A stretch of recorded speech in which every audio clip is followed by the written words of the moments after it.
Dahulu kala di suatu daerah di Jawa Barat terdapat sebuah kerajaan yang dipimpin oleh seorang raja yang bernama Sumbing Berbangkara.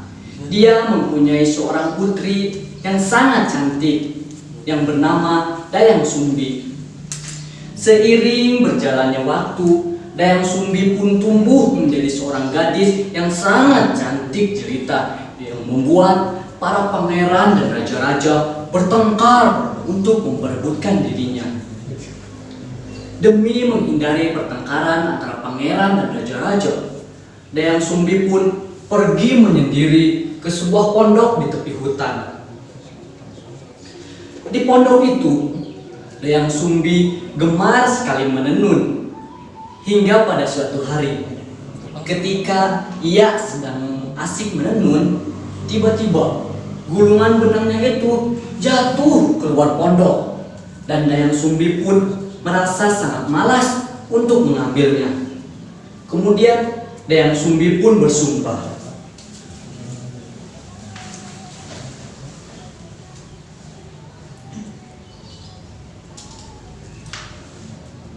"Siapapun yang mengambilkan gulungan benang itu, jika ia perempuan akan aku jadikan saudara, sedangkan jika ia laki-laki akan aku jadikan suami." pada akhirnya gulungan benang itu pun diambil oleh si Tumang yang merupakan anjing pengawal raja yang menemani Dayang Sumbi selama ia di pondok. Namun apa mau dikata, Dayang Sumbi sudah bersumpah dan ia harus menepatinya.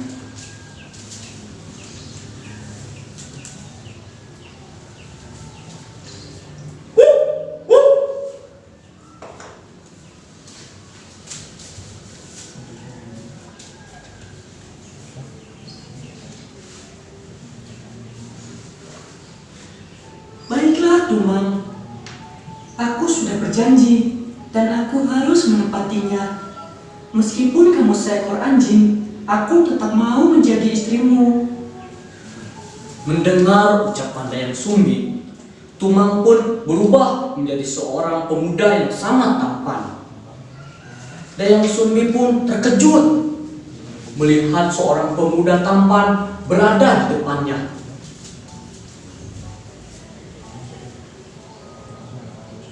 "Hah? Siapa kamu? Mengapa tiba-tiba ada di sini?"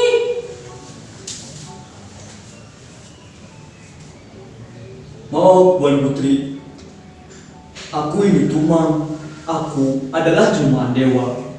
Aku akan berubah menjadi seperti ini saat bulan purnama tiba." Sesuai dengan janjinya, keduanya pun menikah dan mereka sepakat untuk merahasiakan pernikahannya itu kepada Raja Sumbing Berbangkara.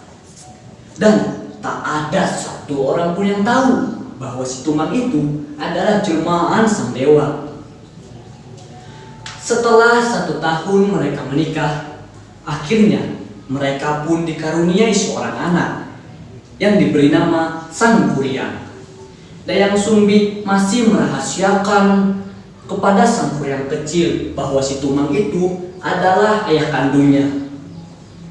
Seperti kakeknya, sang kuryang memiliki kegemaran berburu di hutan. Hingga pada suatu hari, ibunya ingin sekali memakan hati rusa. Lalu ibunya pun memerintahkan sang kuryang untuk berburu mencari hati rusa.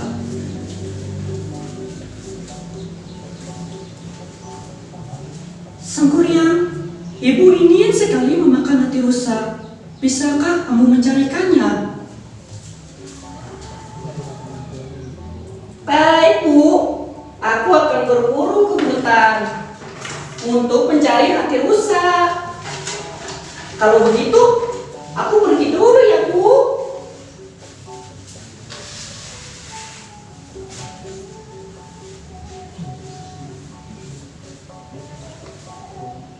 "Hati-hati, Nak." "Iya, Bu."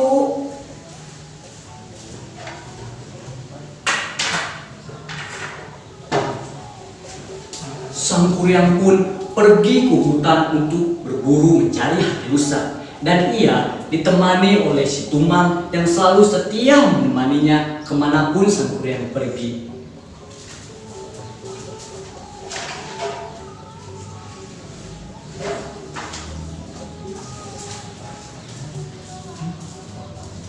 Nah, Tumang, hari ini kita akan berburu rusa untuk makan malam kita hari ini.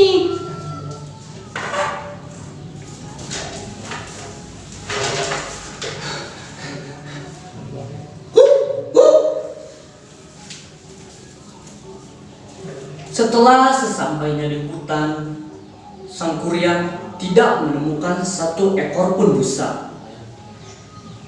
Tiba-tiba ada seekor babi rusa yang melintas di depannya. Sang Kuryang pun segera mengarahkan panahnya kepada babi rusa itu. Namun, babi rusa itu sangat gesit dan Sang Kuryang pun marah dan kesal. Kemudian Sang Kuryang memerintahkan Tumang untuk mengejarnya. Akan tetapi Tumang diam saja karena ia tahu bahwa babi rusa itu adalah Wayung Hyang, jelmaan Sang Dewi.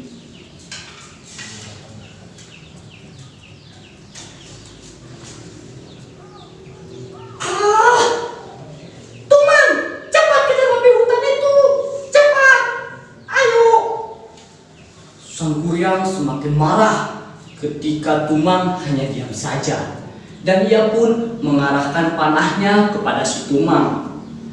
Lalu ia mengambil hati si Tumang dan membawanya pulang.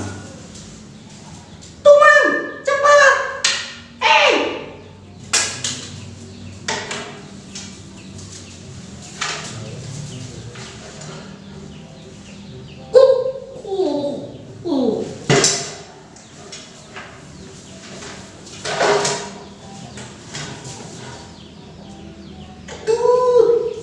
Gimana nih? Baiklah. Maafkan aku, Tumang. Tapi aku sudah berjanji kepada ibu untuk membawa hati rusa. Kemudian Sang Kuryang pun pulang ke rumah dengan membawa hati si Tumang. Dan setelah sesampainya di rumah,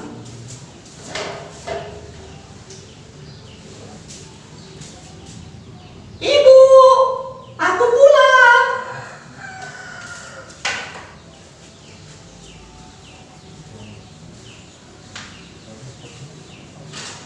Oh, Sang Kuryang, kau berhasil membawakan hati rusa itu.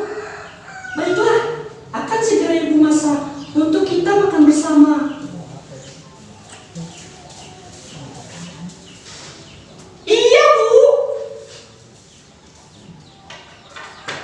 kemudian hati si Tumang itu dimasak dan mereka pun makan bersama. Ketika itulah Dayang Sumbi tidak melihat si Tumang. Kemudian ia menanyakan kepada Sang Kuryang.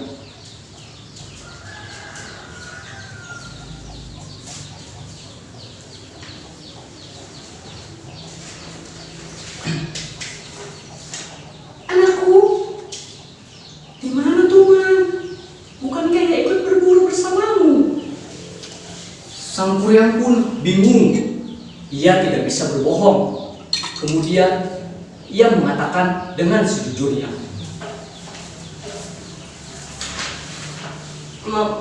Maaf, Bu. Aku tidak sengaja membunuhnya. Hati yang kita makan ini adalah hati si Tumang. Mendengar ucapan Sang Kuryang, Dayang Sumbi pun marah karena Sang Kuryang telah membunuh ayah kandungnya sendiri. Kemudian Dayang Sumbi memukul kepala si Sang Kuryang menggunakan gayung yang terbuat dari tempurung kelapa, sehingga kepala Sang Kuryang berdarah dan lukanya itu tidak dapat hilang.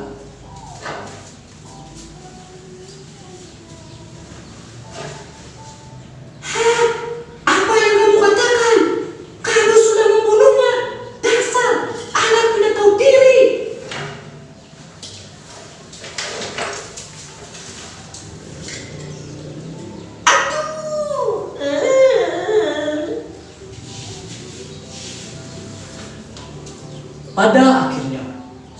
Kuryang pun marah dan sakit hati terhadap perbuatan ibunya itu. Menurutnya, ibunya lebih menyayangi si Tumang dibandingkan dengan dirinya. Maka tanpa pamit kepada Dayang Sumbi ibunya, Sang Kuryang pun lantas pergi mengembara ke arah timur. Dayang Sumbi pun menyesal setelah mengetahui Sang Kuryang pergi meninggalkannya. Kemudian Dayang Sumbi pun bertapa dan memohon ampun kepada para dewa. Para dewa pun mendengar dan menerima permintaan maaf Dayang Sumbi. Kemudian Dayang Sumbi pun dikaruniai kecantikan yang abadi. Sedangkan Sang Kuryang terus mengembara tanpa tujuan yang pasti. Dalam pengembaraannya itu, Sang Kuryang terus menambah ilmu kesaktiannya dengan berguru kepada orang-orang sakti yang ia temui selama pengembaraan. Bertahun-tahun Sang Kuryang mengembara hingga pada suatu hari ketika Sang Kuryang sedang berjalan di tengah hutan, tanpa ia sadari ia telah kembali ke tempat dahulu di mana ia dilahirkan. Dalam perjalanannya itu, Sang Kuryang merasa haus. Lalu Sang Kuryang pun melihat sebuah gubuk. Kemudian Sang Kuryang memberanikan diri untuk mendatangi gubuk itu. Dan tanpa disangka, ternyata penghuni gubuk itu adalah seorang perempuan yang sangat cantik jelita. Sang Kuryang terpesona dengan kecantikan perempuan itu. Sang Kuryang tidak menyadari bahwa perempuan cantik itu adalah Dayang Sumbi yang tidak lain merupakan ibu kandungnya sendiri.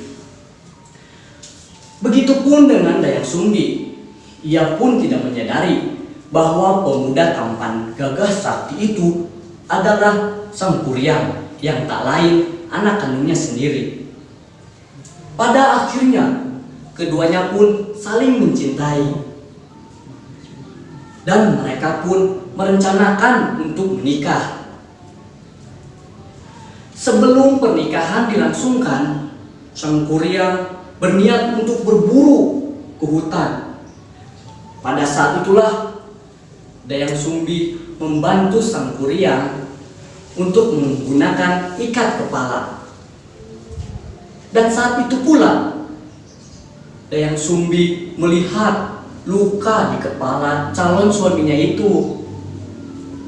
Kemudian teringatlah ia kepada anak lelakinya yang dahulu telah meninggalkannya. Dayang Sumbi pun semakin yakin bahwa pemuda itu adalah Sang Kuryang, anak kandungnya. Namun, Sang Kuryang yang telah dibutakan oleh hawa nafsu tidak mendengarkan perkataan Dayang Sumbi. Ia tetap bersikukuh untuk menikahi Dayang Sumbi. Pada akhirnya, Dayang Sumbi pun mengajukan sebuah permintaan.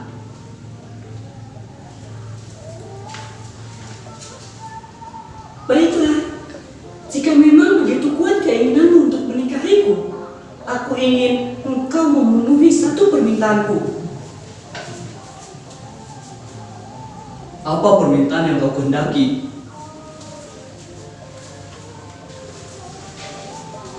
Aku ingin engkau membendung Sungai Citarum untuk dijadikan danau. Dan di danau itu ada sebuah perahu besar. Dan engkau harus menyelesaikannya dalam waktu 1 malam.